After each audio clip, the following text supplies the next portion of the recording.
Hi, I'm Stewart Spinks and welcome to episode 300 of my podcast, Beekeeping Short and Sweet. Who would have thought it? Episode 300, and what a week we've had. Intense spring sunshine, temperatures up to 20 degrees Celsius, and once again, really heavy rain. The perfect combination for swarming, and boy have we suffered. Listen in to hear just what's been happening.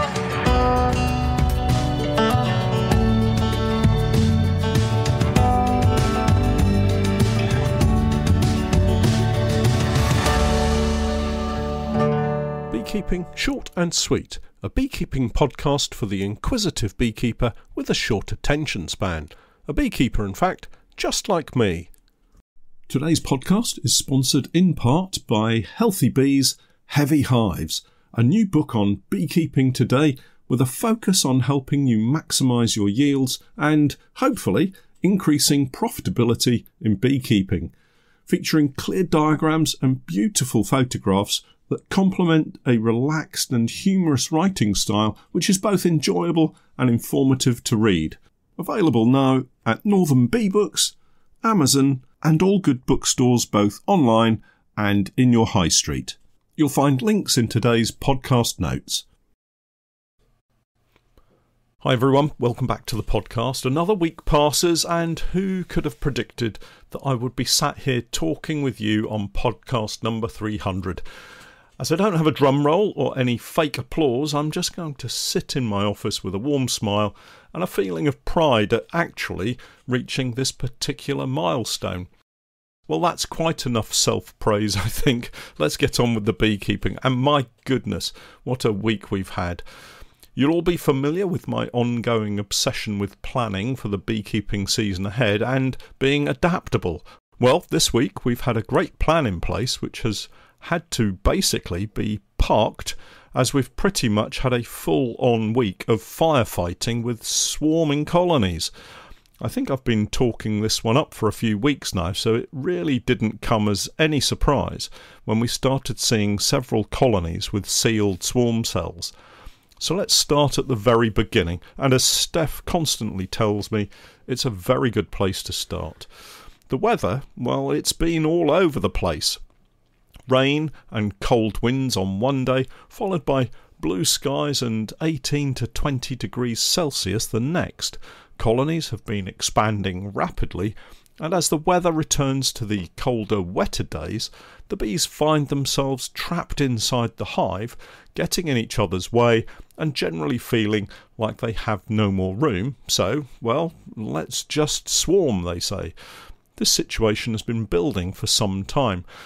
The difficulty in getting into the colonies has really hampered our ability to track the colony's progress and spot the all-important telltale signs of swarming, most notably swarm cells. These are the queen cells that are normally found in largish numbers generally along the bottom of the comb within the brood frames. Now this isn't always the case, and this week we've seen swarm cells all over the place in some colonies, but mostly you will see them along the bottom of the brood comb. Interestingly, and as if to prove a point that I've made on several occasions, the colonies that have swarmed for the most part are our own stock of queens, and it just proves to me that if you reproduce queens from a swarmy colony, you'll most likely end up with swarmy offspring. Let me backtrack on these colonies and explain. Last year, around this time, we were trying to set up the John Harding queen rearing nuke boxes, and one of the colonies I used had produced about 15 or so swarm cells. Rather than cut them all out and dispose of them, I decided to see if we could produce mated queens from them to use in colonies over the summer. Time passed, all of the queens emerged, mated and started laying, and we basically forgot about them and let them simply build up throughout the year into overwintering colonies. Here we are at the beginning of May, having endured the coldish and wet start to spring, and these colonies have been the very first ones to get away from us. Swarmy bees breed swarmy bees. At least that's what we're finding.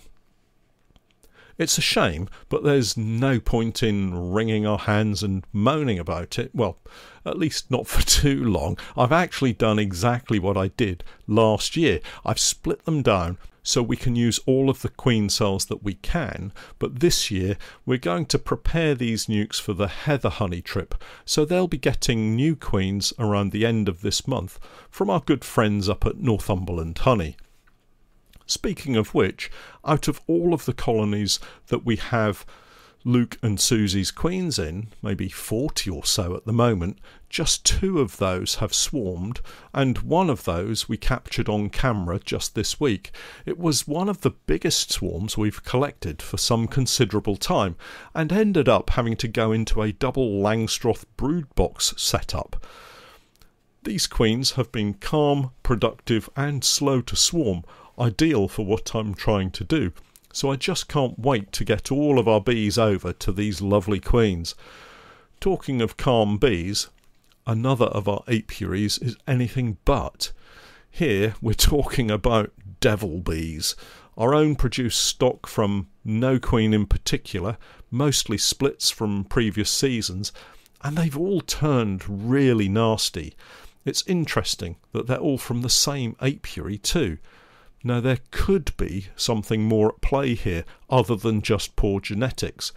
On the day we turned up to inspect, the farm manager was out in his tractor putting some kind of fertiliser on the wheat or barley or whatever it was that was planted in the fields near our hives.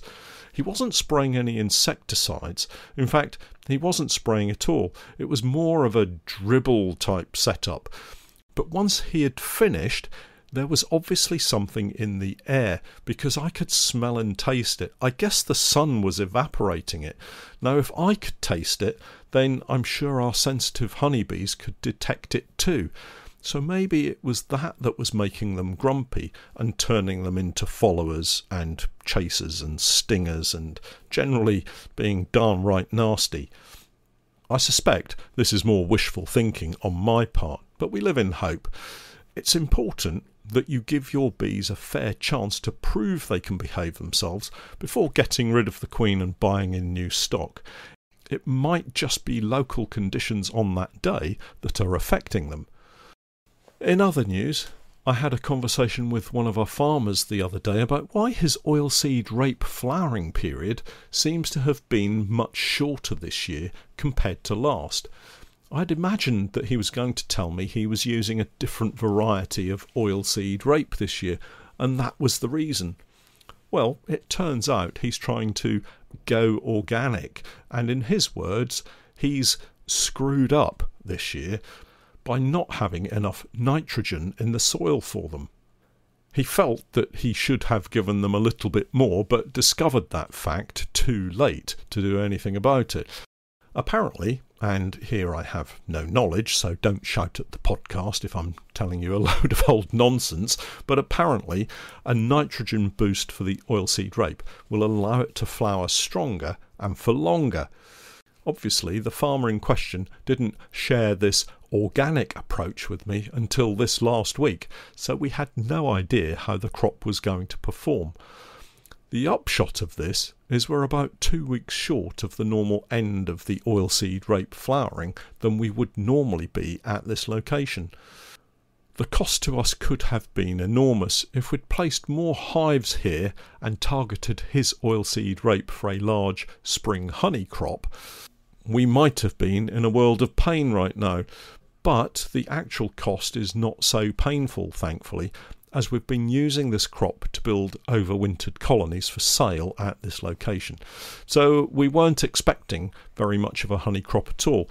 But for those of you who've watched the video where I united 2 colonies with newspaper, this apiary does have colonies we want to crop from, so now I'm considering if we have time to bring them back to our local oilseed rape crop and grab a final flurry of nectar before that goes over. Last week I mentioned I might cover off the process of a shook swarm, so it was lucky I wrote myself a reminder note, because with everything that's going on right now I wouldn't trust myself to remember to put my socks on in the morning. A shook swarm. Now, this is a really straightforward method of replacing all the combs in a brood box and can help with colonies that need urgent action, maybe because of too many old combs or a high Varroa population, or maybe you just want to swap from, let's say, 14 by 12 to Langstroth, for example. To avoid confusion, you can use this method to move bees from one type of hive to another, regardless of hive type. So, national to commercial, national to Langstroth, Langstroth to national.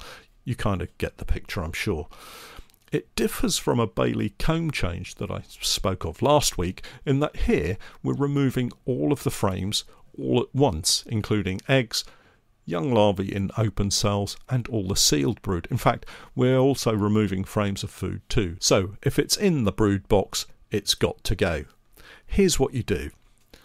Move your hive to another part of the apiary and replace it with a nice shiny clean hive where the old hive was just removed from. Take off the roof and the crown board and about 3 or 4 frames from the brood box. These will be frames fitted with foundation. For this example, let's just go with a straight swap with like-for-like hives. So for me, that's a Langstroth for another Langstroth. Take the brood box off the floor and pop a queen excluder on top of the floor and then replace the brood box. You will by now be watching foraging bees coming back to the location of their hive only to find your new hive in its place, and they may get a little confused. Don't worry about this, it will all settle down quite quickly once you've finished the process. The next step, ideally, is to find the queen in the old hive and pop her into a queen cage for safe keeping. Now, if you find that a bit daunting, once you find her, simply put that frame into the new hive against one of the frames of foundation. Try to make sure that she's on the side facing the foundation, because the next step is to take each of the frames from the old hive and shake them into the new hive in the gap that you've created by taking out those other frames. Each time, move the now beeless frame away from the new hive, but don't put it back into the old brood box. If you happen to have another spare brood box, then pop it into that. Continue to shake each frame clean of bees until you have all of them in the new brood box. Finally, if you can't see the queen on the old frame you put into the new hive with her on it, simply shake that one clean of bees too. If you can see her, just tease her off that frame onto one of the frames of foundation. Add your crown board and a feeder, top up with syrup and replace the roof. Job done. The queen excluder is in place to prevent the queen from absconding. I normally leave it in place until we see eggs and larvae in the newly created cells, but you could leave it in for a little longer. Just remember that drones can't get in or out either, so they could get stuck. Top up the feeder regularly until all of the frames have drawn comb on them, maybe removing it when the outside frames are almost completely drawn. This would also be a good time to swap the excluder back out if you haven't already done this. There you are, a brood box complete with lovely new comb. Old frames removed to be rendered down or destroyed, along with maybe a large population of Varroa and any viruses or other nasties that might otherwise be lurking in there for another season. If you get it done by late May, you'll have a fantastic colony of foraging bees to bring in that summer crop of honey. Well, that's it for this week. Don't forget to check out my website, www.norfolk-honey.co.uk, and for my latest videos and podcasts with more updates, tips and techniques, it's the same Patreon page, www.patreon.com/Norfolk Honey. And remember, I'm Stewart Spinks, and that was Beekeeping Short and Sweet.